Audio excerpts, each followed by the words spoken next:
Breaking news most wanted Maoist top commander Hidma దళం కర్రెగుట్టల్లో ఉన్నట్లు పక్కా సమాచారంతో ఆ ప్రాంతంలో ఉద్రిక్తత పెరిగింది. దీంతో భారీగా కేంద్ర సాయుధ బలగాల్ని మోహరించారు. దాదాపు 200 మంది PLGA బెటాలియన్ సంరక్షణలో హిడ్మా ఉన్నట్లు నిఘా వర్గాలు గుర్తించాయి.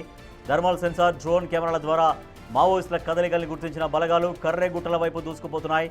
ఇప్పటికే 5,000 కేంద్ర బలగాలు కూంబింగ్ నిర్వహిస్తుండగా మరో 217, 212, 237 బెటాలియన్లకు చెందిన అదనపు సాయుధ బలగాల్ని కూడా మోహరించారు. ఛత్తీస్గఢ్ వైపు నుంచి బేస్ క్యాంపుల్ని ఏర్పాటు చేస్తూ బలగాలు చొచ్చుకొచ్చాయి.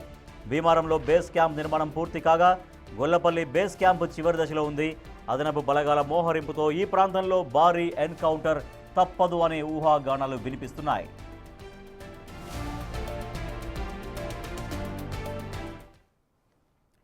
ములుగు జిల్లా కర్రెగుట్టలో భద్రతా బలగాలు మరోసారి కూంబింగ్ చేపట్టాయి. డ్రోన్ కెమెరాలతో మావోయిస్టుల కదలికల్ని గుర్తించారు. దాదాపుగా 200 మంది PLGA బెటాలియన్ సంరక్షణలో most wanted Maoist top commander Hidma, అతని దళం ఉన్నట్లు నిఘా వర్గాలు గుర్తించాయి. దీంతో భారీగా భద్రతా బలగాలు మోహరించాయి. బేస్ క్యాంపులను ఏర్పాటు చేస్తూ కర్రెగుట్టల వైపు చొచ్చుకెళ్తున్నారు. ఇప్పటికే 5,000 కేంద్ర బలగాలు కూంబింగ్ నిర్వహిస్తుండగా మరో 3 బెటాలియన్లకు చెందిన అదనపు సాయుధ బలగాల్ని కూడా మోహరించారు. మరింత సమాచారాన్ని మా ప్రతినిధి వేణు అందిస్తారు.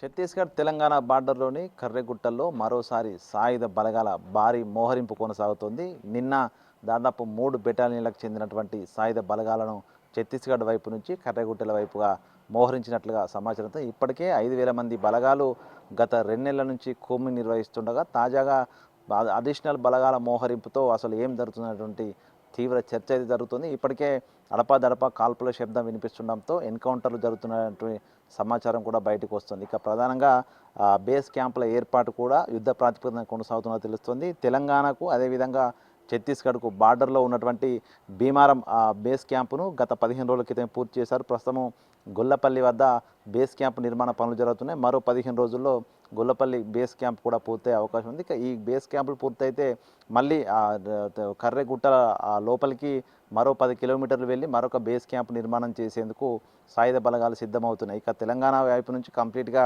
బేస్ క్యాంప్ నిర్మాణం పూర్తయింది. అక్కడ బలగాల పహారా కొనసాగుతుండగా ఛత్తీస్గఢ్ వైపు నుంచి కంప్లీట్గా బలగాలను కర్రెగుట్టల లోపలికి మోహరిస్తూ థర్మల్ స్కానింగ్ సెన్సిటివ్ ఉన్నటువంటి డ్రోన్ల సాయంతో రాత్రిపూట కూడా కదలికలు గమనిస్తున్నట్టుగా సమాచారం. ఇక ప్రధానంగా గత 15 రోజుల నుంచి ఈ థర్మల్ సెన్సార్ డ్రోన్ల సహాయంతో కర్రెగుట్టల మధ్య ప్రాంతం లోపల కొంత కదలికలు గుర్తించినట్లుగా ఇంటెలిజెన్స్ వర్గాలు సమాచారం అయితే అందుతుంది. దీంతో భారీగా కర్రెగుట్టల లోపల మడావి హిడ్మాకు చెందిన దళం ఉండొచ్చినటువంటి అనుమానాలు బలపడుతున్నాయి. దీంతోనే భారీగా సాయుధ బలగాలన్నింటినీ కూడా కర్రెగుట్టలో మరోసారి మోహరిస్తున్నారు. ఇక గత ఏప్రిల్ మే నెలలో చేసినటువంటి కర్రెగుట్ట ఆపరేషన్లో తెలంగాణ వైపు నుంచి ఉన్నటువంటి ఆ కర్రెగుట్టల మొదటి శిఖరం ప్రాంతం అంతా కూడా దాదాపు 2 నెలల పాటు భారీ బాంబులు హెలికాప్టర్ సాయంతో కంప్లీట్ బ్లాస్టింగ్ చేసి అక్కడ బేస్ క్యాంప్ ఏర్పాటు చేశారు. అయితే దాదాపు కర్రెగుట్టలకు సంబంధించి 5 నుంచి 6% ప్రాంతం మాత్రమే పూర్తిగా డ్యామేజ్ చేశామంటూ కూడా అధికారులు చెప్తున్న సిచ్యువేషన్. దీన్ని బట్టి చూస్తే ఇంకా కర్రెగుట్టల ప్రాంతంలో 1000కి పైగా సొరంగాలు అదేవిధంగా అండర్ గ్రౌండ్లు ఉన్నాయన్నటువంటి సమాచారం అంతుంది. ఈ యొక్క అండర్ గ్రౌండ్లలోనే షెల్టర్ జోన్లలోనే ప్రస్తుతము తిప్పిరి తిరుపతి కానీ అదేవిధంగా చొక్కరావు దళం కానీ వీళ్ళంతా కూడా అందులోనే ఉన్నారనేటువంటి ఒక సమాచారం అయితే సాయుధ బలగాలకు అందింది. దీంతోనే పూర్తిగా కర్రెగుట్టల ఆపరేషన్ను మరొక్కసారి తీవ్రతరం చేసేందుకు భారీగా అటు ఆయుధ సామాగ్రిని అదేవిధంగా బలగాల మోహరింపు కొనసాగుతున్నట్టు తెలుస్తుంది. ఇప్పటికే దాదాపు 3 బెటాలియన్లకు సంబంధించి 217, 212, 237 సంబంధించిన బెటాలియన్లకు సంబంధించినటువంటి సాయుధ బలగాలు నిన్ననే ఛత్తీస్గఢ్ నుంచి అటువైపుగా కర్రెగుట్టల వైపుగా ఈ బేస్ క్యాంప్ వద్దకైతే పంపించిన సిచ్యువేషన్ కనిపిస్తోంది. ఇక ప్రధానంగా మరో 3 నెలల్లోనే పూర్తి స్థాయి లోపల మావోయిస్టులను అంతం చేస్తామంటూ కేంద్ర ప్రభుత్వము చెప్తున్న నేపథ్యం లోపల కర్రెగుట్టలోనే వీళ్ళంతా షెల్టర్ జోన్లు ఏర్పాటు చేసుకున్నటువంటిది ప్రధానమైన సమాచారం ఉన్నది. సో దీంతోనే ప్రధానంగా తెలంగాణకు సంబంధించినటువంటి మరో 65 మంది ఇప్పటికే తెలంగాణకు సంబంధించి కీలక నేతలు లొంగుబాట్లు చేపడుతుండగా తెలంగాణకు సంబంధించినటువంటి మరొక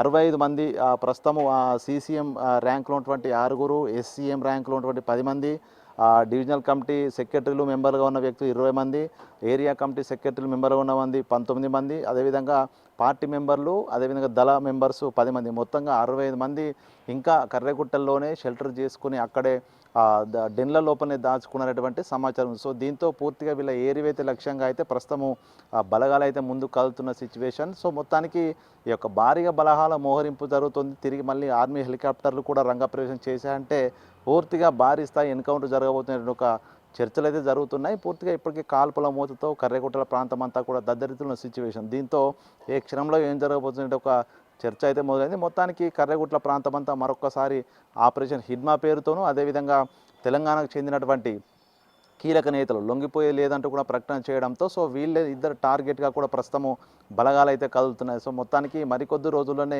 ఒక భారీ ఎన్కౌంటర్ కర్రెగుట్టల్లో జరిగే అవకాశం అయితే కనిపిస్తోంది. ఇక దీనికి సంబంధించి ఇప్పటివరకు ఐజీ సుందర్రాజ్ ఆధ్వర్యం లోపల కూడా కంప్లీట్ కాన్ఫిడెన్షియల్గా కూడా అక్కడ సంబంధించినటువంటి ఎన్కౌంటర్ల వివరాలు కూడా బయటకు తెలపకుండా పూర్తిగా కాన్ఫిడెన్షియల్ పాటిస్తున్నారు. సో మొత్తానికి మరికొద్ది రోజుల్లోనే కర్రెగుట్ట లోపల షెల్టర్ తీసుకున్నటువంటి మావోయిస్ట్ దళాలని కూడా ఏరివైతే లక్ష్యంగా అయితే భారీ బలగాల మోహరింపు అయితే కొనసాగుతున్న సిచ్యువేషన్ ప్రజెంట్ మన కర్రెగుట్టలో కనిపిస్తోంది. Over to